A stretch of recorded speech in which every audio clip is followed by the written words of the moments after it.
Hi hello പ്രീതാസ് വ്ലോഗിലേക്ക് സ്വാഗതം. എല്ലാവരും സുഖമായിരിക്കുന്നു എന്ന് കരുതുന്നു. രാവിലെ കുളിയൊക്കെ കഴിഞ്ഞു, വിളക്കൊക്കെ കൊളുത്തി നാമമൊക്കെ ചൊല്ലി ഇനി നമ്മുടെ തട്ടകമായ അടുക്കളയിൽ എത്തിയിട്ടുണ്ട്.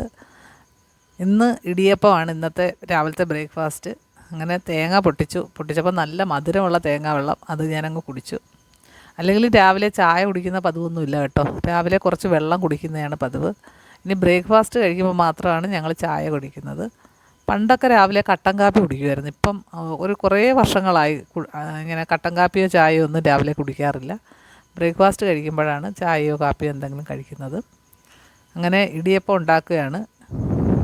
ഇടിയപ്പത്തിന് ഇങ്ങനെ അമർത്തി പിടിച്ച് പിന്നെ ഇങ്ങനെ കറക്കുമ്പോഴത്തേന് കൈയൊക്കെ അങ്ങ് നന്നായിട്ട് നോവുന്നുണ്ട്. അതുകൊണ്ട് ഞാൻ 2 തട്ടേ ഉണ്ടാക്കിയിട്ടുള്ളൂ. 2 തട്ട് മതി, എനിക്കും ചേട്ടനും മതിയല്ലോ. അത് തന്നെ അധികമാണ്. അതുകൊണ്ട് ഞാൻ 2 തട്ട് ഉണ്ടാക്കി. അതിനുശേഷം ബാക്കിയുള്ള മാവെടുത്ത് കുഴക്കട്ട ഉണ്ടാക്കി വെച്ചു കേട്ടോ. കുഴക്കട്ട ആകുമ്പോൾ വൈകിട്ടും കൂടെ നമുക്ക് കഴിക്കാമല്ലോ എന്ന് കരുതി. അങ്ങനെ പാലൊക്കെ തിളച്ച് വന്നിട്ടുണ്ട്. പിന്നെ അതിന് ശേഷം ഇടിയപ്പത്തിന് അങ്ങനെ പ്രത്യേകിച്ച് കറിയൊന്നും ഉണ്ടാക്കുന്ന പതിവില്ല. അങ്ങനെ എല്ലാവരും പറയാറുണ്ട് ഇടിയപ്പത്തിന് കറിയില്ലാതെ എങ്ങനെ കഴിക്കും, ഇടിയപ്പത്തിന് കടലക്കറിയോ ഉരുളക്കിഴങ്ങ് കറിയോ ചിക്കൻ കറിയോ ഒക്കെ വേണം. ഇവിടെ അങ്ങനെ നിർബന്ധമൊന്നുമില്ല. ഇവിടെ ഞങ്ങൾക്ക് ഇടിയപ്പത്തിന് പാലോ അല്ലെങ്കിൽ പഞ്ചസാരയും പാലും അതൊക്കെ മതി.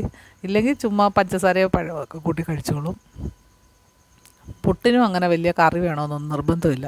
ചിലർക്ക് പുട്ടിന് കടലക്കറി ഉണ്ടെങ്കിലേ പറ്റുള്ളൂ എന്ന് പറയും. പിന്നെ ഞാൻ ചിലപ്പം പയറൊക്കെ പുഴുങ്ങി വെക്കും എന്നല്ലാതെ പുട്ടിന് കറി വേണമെന്നൊന്നും നിർബന്ധമില്ല. പിന്നെ കാപ്പിയെ ചേട്ടൻ കുടിക്കത്തുള്ളൂ, എനിക്ക് ചായ ഇഷ്ടം.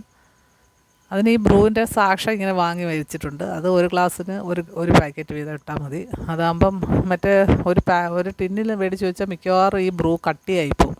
അതുകൊണ്ടാണ് ഇപ്പം ഞാനിങ്ങനെ സാക്ഷയാക്കിയത്. അതുകൊണ്ടത് നമുക്ക് എളുപ്പമുണ്ട്. ഒരു കാപ്പി ഇടാൻ പെട്ടെന്ന് ഒരു പാക്കറ്റ് എടുത്ത് പൊട്ടിച്ചങ്ങ് ഇട്ടാൽ മതിയല്ലോ. അങ്ങനെ ഇടിയപ്പവും പഞ്ചസാരയൊക്കെ റെഡി ആയിട്ടുണ്ട്. കാപ്പിയൊക്കെ കൂട്ടി ഞങ്ങൾ രാവിലത്തെ ബ്രേക്ക്ഫാസ്റ്റ് കഴിക്കുകയാണ്. അതിന് ബ്രേക്ക്ഫാസ്റ്റിന് ശേഷം പിന്നെ ഞാൻ എന്തായാലും ഒരു അരമണിക്കൂർ റെസ്റ്റ് എടുക്കും. അതിന് എനിക്ക് വേണ്ടിയിട്ട് ഞാനൊരു അല്പസമയം കണ്ടെത്തുന്നതാണ്. ബ്രേക്ക്ഫാസ്റ്റിന് ശേഷം പത്രം ഇങ്ങനെ അരിച്ച് പിറക്കി വായിക്കും. രാവിലെ പത്രം വായിക്കാൻ സമയം കിട്ടത്തില്ല. രാവിലെ എണീറ്റ് വിളക്കൊക്കെ കൊളുത്തി നാമമൊക്കെ ചെല്ലുമ്പോഴത്തേന് സമയം പോകും. അതുകൊണ്ട് പിന്നെ സമാധാനമായിട്ട് ഞാൻ കാപ്പിയൊക്കെ കുടിച്ചതിന് ശേഷം പത്രം വായിക്കും. പത്രം വായിച്ചില്ലേ എനിക്കൊരു ഭയങ്കര ഒരു വല്ലായ്മയാണ്. ടി വിയോ മൊബൈലോ ഒക്കെ കണ്ടാലും എനിക്ക് പത്രം വായിച്ചേ പറ്റുള്ളൂ. അത് ഞങ്ങളിങ്ങനെ കൊച്ചുനാളിലെ അങ്ങനെ ഒരു ശീലമായതുകൊണ്ട് പത്രം വായിക്കും. പിന്നീട് ഇന്ന് ഉച്ചക്കലത്തേക്ക് തീയൽ വെക്കാമെന്ന് കരുതി. ഇന്ന് മീനൊന്നും അങ്ങനെ വെള്ളിയാഴ്ച ഞങ്ങൾ മീൻ ഉപയോഗിക്കുന്ന പതിവില്ല. ഞാൻ ഉപയോഗിക്കത്തില്ല. ഇവരൊക്കെ മീനൊക്കെ കൂട്ടും. പക്ഷേ ഇന്ന് മീൻ ഇരിപ്പുണ്ട്, വറുക്കാനിരിപ്പുണ്ട്. അതുകൊണ്ട് പ്രത്യേകിച്ച് മീനൊന്നും വാങ്ങിച്ചിട്ടില്ല. അങ്ങനെ തീയലാണ്. തീയൽ ഒരുപാട് കഷ്ണമൊന്നുമില്ല. കൊച്ചുള്ളി തോനെ ഇട്ടിട്ട് ഒരു കുഞ്ഞു ഉരുളക്കിഴങ്ങും 2 വെണ്ടയ്ക്കയും മാത്രമേ ഉള്ളൂ.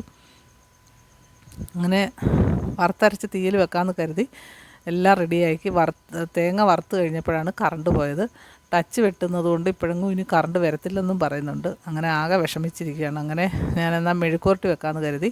കഴിഞ്ഞ ദിവസം ഞങ്ങളുടെ ഗ്രോ ബാഗിലുണ്ടായ വഴുതനങ്ങ ഞാൻ കാണിച്ചില്ലേ, ആ വഴുതനങ്ങയാണ് മെഴുക്കുവരട്ടിക്ക് വേണ്ടിയിട്ട് അരിയുന്നത്. അത് പിന്നെ എളുപ്പമാണ്. കുറച്ച് മുളക് പൊടി ഉപ്പും മഞ്ഞൾപ്പൊടിയും കൂടിയിട്ട് നന്നായിട്ട് പുരട്ടിയിട്ട് നമ്മൾ കുറച്ച് വെളിച്ചെണ്ണ ഒഴിച്ച് അടുപ്പിലോട്ട് ഒന്ന് ആവി കയറ്റിയിട്ട് ഇങ്ങനെ ഒന്ന് ഇളക്കി കൊടുത്താൽ മതി, പെട്ടെന്നാവും. ഒരുപാട് നേരം അടച്ചു വെച്ചാൽ കുഴഞ്ഞു പോകും. അതുകൊണ്ട് ഒന്ന് ആവി കയറിയിട്ട് പിന്നെ നമ്മൾ തുറന്ന് വെച്ച് വേണം അത് ഇളക്കി കൊടുക്കാൻ. ഒരുപാട് നേരമായിട്ട് ഇളക്കിയാലും അത് കുഴഞ്ഞു പോകും. പിന്നെ ഞാൻ കല്ലേൽ തേങ്ങ അരച്ച് എടുത്തിട്ടുണ്ട്. കറണ്ട് 1 മണിയായിട്ടും വന്നിട്ടില്ലായിരുന്നു. അതുകൊണ്ട് പിന്നെ അരച്ച് തീയൽ വെച്ചു. പിന്നെ ഇന്ന് പൊന്നിയരിയുടെ ചോറാണ് വെച്ചത് കേട്ടോ. പൊന്നിയരി ഇടയ്ക്കിടയ്ക്ക് ഞങ്ങളിങ്ങനെ പൊന്നിയരിയുടെ ചോറ് വെക്കും. മറ്റേ ചുമന്നരിയുടെ ചോറ് 2-3 ദിവസം കഴിച്ച് കഴിയുമ്പോൾ ഇങ്ങനെ പൊന്നിയരി വെക്കും. ചേട്ടന് ഈ പൊന്നിയരിയുടെ ചോറ് ഭയങ്കര ഇഷ്ടമാണ്. അതുകൊണ്ട് പിന്നെ ഒരാഴ്ച 1-2 പ്രാവശ്യമെങ്കിലും അത് വയ്ക്കും. പിന്നെ ഞാനിങ്ങനെ ആലോചിക്കുകയാണ് ഇതെല്ലാം കൂടെ കഴിക്കാൻ. തീയലുണ്ട്, തൈരുണ്ട്, പുളിശ്ശേരി വെക്കാനും കൂടെ ഇരുന്നപ്പോഴാണ് കറണ്ട് പോയത്. അതുകൊണ്ട് പുളിശ്ശേരി ക്യാൻസൽ ചെയ്ത് തൈരാക്കി. പിന്നെ മെഴുക്കുവരട്ടിയുണ്ട്. പിന്നെ ഇന്നലത്തെ പയർ മെഴുക്കുവരട്ടിയാണ് ഇരിക്കുന്നത്. ഇതെല്ലാം കൂടെ എങ്ങനെ കഴിക്കുമെന്ന് ആലോചിച്ച് ഞാനിങ്ങനെ വിഷമിച്ച് കഴിക്കുകയാണ്. മീൻ വറുക്കാനും ഉണ്ടായിരുന്നു. അയില വറുക്കാൻ ഇരിപ്പുണ്ട്. പക്ഷേ ചേട്ടന് അതൊന്നും ഇഷ്ടമല്ലെന്ന്, അയില വേണ്ടാന്ന് പറഞ്ഞു. പുള്ളിക്കാരനെല്ലാം ചെറിയ മീനൊക്കെ ഇഷ്ടമുള്ളൂ.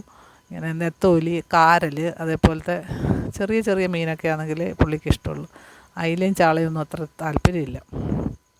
അതുകൊണ്ട് പിന്നെ വറുക്കണ്ടെന്ന് പറഞ്ഞുകൊണ്ട് ഞാൻ വറുത്തില്ല. അങ്ങനെ അതൊക്കെ കൂട്ടിയാണ് ഞങ്ങളുടെ ഇന്ന് ഉച്ചക്കാലത്തെ ഊണ്. ഇത്രയൊക്കെ ഉള്ളൂ ഇന്നത്തെ വിശേഷങ്ങൾ. മറ്റൊരു വീഡിയോ